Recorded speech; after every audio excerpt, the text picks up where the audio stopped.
Pagiganti naman ang iniinalang motibo sa pananaksak sa loob ng bilibid. 2 inmate ang patay habang 2 iba pa ang sugatan sa insidente. Narito ang report ni Lia Manyalak del Castillo.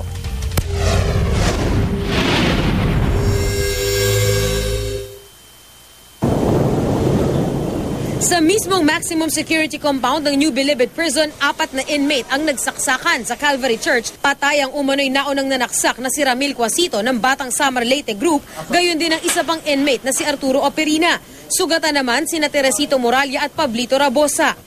Sa investigasyon ng pamunuan ng NBP, lumalabas na may kinalaman nito sa impormasyong tetestigo ang ilang kagrupo ni Cuasito sa Batang Samar Leyte kaugnay ng pag-aamok ng dating miyembro ng Batang Cebu Group na si Lauro Lumapas noong April 18. Ang pagwawala kasi ni Lumapas dahil sa bantang ibabartolina siya dahil sa paglabag sa ilang alituntunin sa bilibid na uwi sa pananaksak niya ng 2 tauhan ng NBP at pagkamatay din niya kinalaunan sa gitna ng pag-awat sa kanya.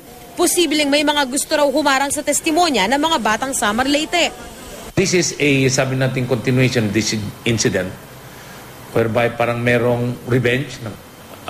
They want to magganti ba when they knew that a group of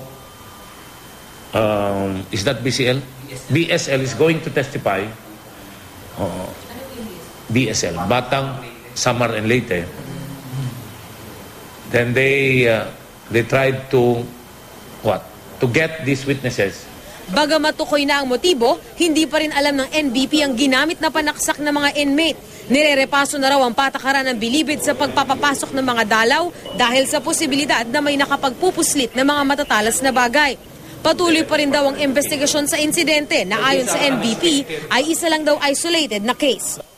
Para sa unang balita, Lia Manyalak del Castillo reporting.